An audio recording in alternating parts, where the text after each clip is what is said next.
Back to you guys. Thank you very much. We've been throwing this out about Oklahoma in recent years, overcoming the 21-point deficit. Probably some people saying, yeah, but Dylan Gabriel's not playing quarterback right now. How are they going to get it done? I mean, they got to start by running the football. And really, ultimately, doesn't matter what their offense does if their defense doesn't start playing better, especially against the run. Giving up a lot of big plays here in the first half of this football game. See if the Sooners defense can get a stop on 3rd and 11.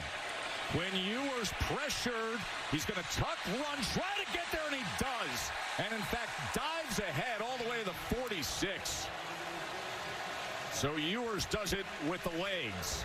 16-yard run. Big conversion there from Quinn Ewers. Not the most mobile, but you saw very capable, though, on a broken play. And now off of play action. Crowd wanted a flag as J.T. Sanders was well covered. As you can see, Ewers stepping up, didn't like anything downfield, and Oklahoma dropping all the way deep in coverage, knowing that Ewers has not been a guy that moves to run. He moves to try to allow guys to uncover and then throws the football. So a good job of him recognizing that no Sooner defenders' eyes were on him and picking up a big 3rd down conversion. Look at these offensive numbers and the advantages for Texas today. Whether it's yards and passing yards and first down or yards per play. Roschon Johnson gives a little something at the end of that crossing midfield. Over a minute until we get to Kevin and Booger and Coach Mullen at halftime. And 3 timeouts remain for Texas and Sark to use. Ewers on 3rd and 4. It's another first down as he gets it to Gunnar Helm, the sophomore from Inglewood, Colorado. Justin Broyles with the tackle. It's about right now when you start to think about using those timeouts. You remember that last timeout as a quarterback, that's for the kicker. All right, so you cannot take any negative plays, and you have to continue to try to work the middle of the field. You have 2 at your disposal, but the last one you can't burn. That one's to try to steal the 3 before the half. See how Ewers manages the final half minute here. How about taking a strike with it? And the flag will come out. Xavier Worthy was the target. Kendall Dennis had coverage. Pass interference, number 21, defense. It's a 15-yard penalty from the previous spot. Automatic first down. A difficult spot there for Kendall Dennis going against one of the fastest, most explosive wide receivers in college football in a one-on-one situation. And this is something that's hurt Oklahoma the last couple weeks. Their corners on islands, especially on deep balls, being able to track the football. They've been called time and time again for pass interference. So a good aggressive throw there by Ewers. And another penalty that's going to have Oklahoma on their heels. Down to the 24-yard line with 24 seconds remaining. Ewers. Look at this. J.T. Sanders. Every which way, it is burnt orange. It is Texas Longhorns, and it is a heck of a first half out of Quinn Ewers. What a throw on the seam.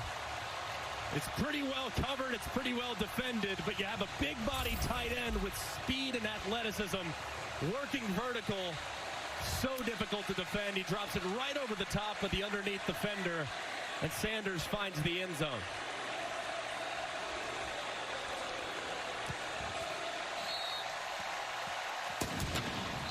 Ewers is making it look easy, isn't it? He may want to go get one of those Fletcher's corn dogs and just chill out for a while.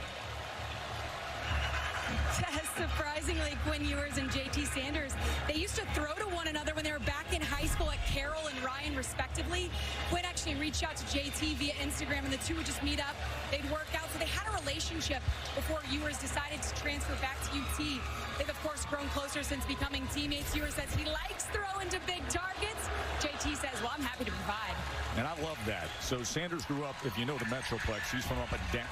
He went to Ryan High School up there. And Ewers is from the great tradition of South Lake Carroll High School, Greg McElroy. So they'd meet halfway, get their throws in, and here they are as Horn teammates. And here they are shredding the Sooners defense. Remember back in my day, if you went through with a Denton Ryan player as a Southlake player, your buddies would never talk to you again. Things have changed. I mean, listen, in college they football, were the things have enemy. changed. Like, no, you cannot mess around with Denton Ryan. They were so good. Bro, we So got a good. sport where a starting wide receiver for Georgia transferred to Alabama after the national championship game. Things have changed mightily. No doubt.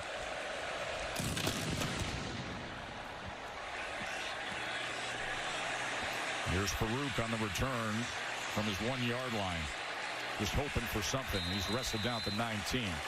Tomorrow on Sunday NFL Countdown, Micah Parsons, Aaron Donald, All Access, and Randy Moss always ranking the best catches from today's college football action. It's 10 a.m. Eastern.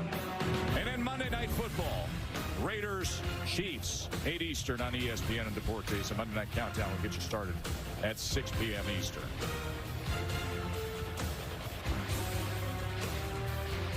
The last time that Texas shut out Oklahoma in the first half of the Red River, 1984. That game ended up being 15-15, the old school tie. We don't do that anymore. Thank goodness. But right now, Oklahoma needs to find anything, absolutely anything they can. And it's an interception. It is Deshaun Jameson who sat back and just got on the jackpot end of that Bevel rainbow. Davis Bevel said, let me launch one here and see if the slot machine lands our way. It didn't. It landed with Jameson. And what a way to cap off, I mean, essentially a flawless first half of football for the Texas Longhorns. They've now doubled up their season turnovers. The offense has been, for the most part, unstoppable.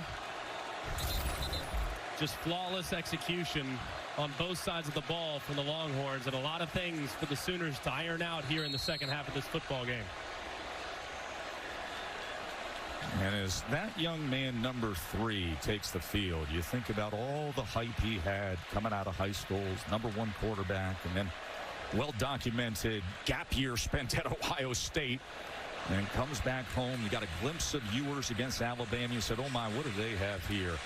And then you see what he has done as Bijan Robinson will just add to his total here to get his triple zeros on the clock. Quinn Ewers, 211 passing yards, 3 touchdowns. They had the big lead last year and couldn't hold on. Something feels